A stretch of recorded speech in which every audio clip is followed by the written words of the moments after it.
Welcome to July 6th LeetCode Challenge, Fibonacci number. The Fibonacci number, commonly denoted f at n, forms a sequence called the Fibonacci sequence such that each number is the sum of the two preceding ones, starting from 0 and 1.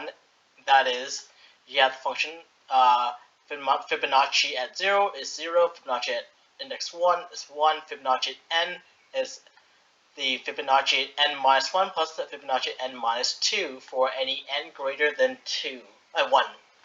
Given n, calculate the Fibonacci of n.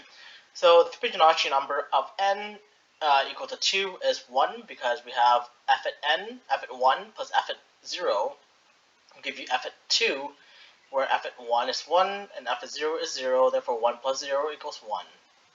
Therefore the output is 1.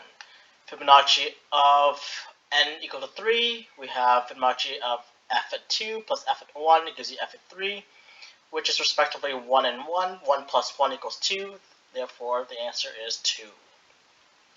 And then so on and so forth. Just give you another example here. F at 4 is equal to f at 3 plus f at 2, where f at 3 is equal to 2 and f at 2 is equal to 1, therefore 1 plus 2 equals 3.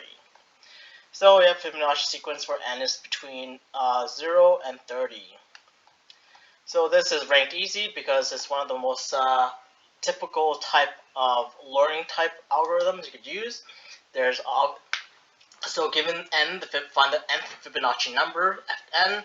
So the Fibonacci sequence has a complex formula that I can't really write out at the moment, but basically it states that for any function n, for any value n less than or equal to 1 will be 1, and then, well, actually it's given here, for any 0 is equal to 0, f at 1 is equal to 1, and so forth. Yeah, f at n is equal to the 1 before it and the 1 after before that as well. So this is actually the function written out. So there's two approaches, the iterative approach and the recursive approach. So let's try the recursive approach first, where the formula clearly defines our base case right here, and the recursion formula for us. All we need to do is actually put this into a result. So we could actually use a cache for this. Let's try something new. So you use a cache system for this, and say that we define the cache actually goes above here, and it goes above the solution right there. So we use a cache, and we define the Fibonacci sequence as such. So to use the recursive case, we just basically put this this definition as a function. So we could actually put it into one line. So return n if n is less than or equal to 1, else we're going to recursively call self.fib n minus 1 plus self.fib at n minus 2, and this is using the Recursion case, and this should work. So the Fibonacci running it recursively actually calls the time complexity of big O of n times, because we call it, for each time we call the function n times. So since each call for fib performs a big O of constant space operation, we need to count all the number of times that fib is called, and fib is called basically n times. Since n greater than fib minus n minus 1 is called before it, so we reach maximum depth of basically n minus 1 recursive function calls, which gives you approximately big O of n.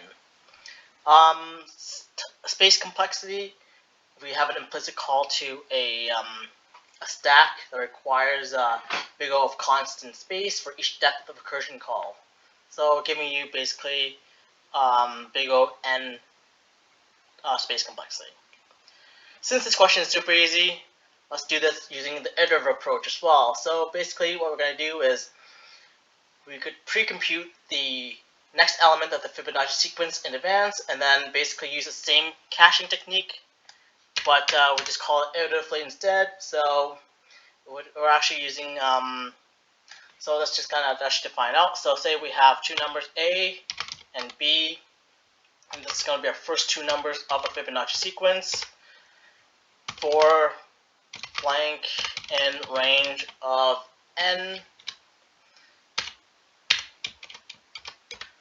We are going to basically define that A and B to be new values. So we have, keep in mind that we want to find A to be the new B. So A would be swapped to B, and B would be A plus B.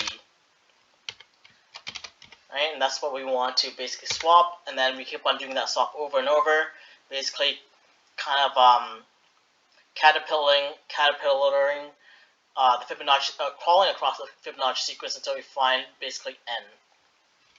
And then all this, we want to return A, which is our Fibonacci output. Let's run this. Submit that. So this is using an iterative case. Basically, it also runs a big O n time complexity because we have a loop that performs n iterations. Space complexity, since there's no stack this time because we're not using cache, it's big O of constant space. Alright, that's it for the famous Fibonacci number question. Alright, have a great day, everyone.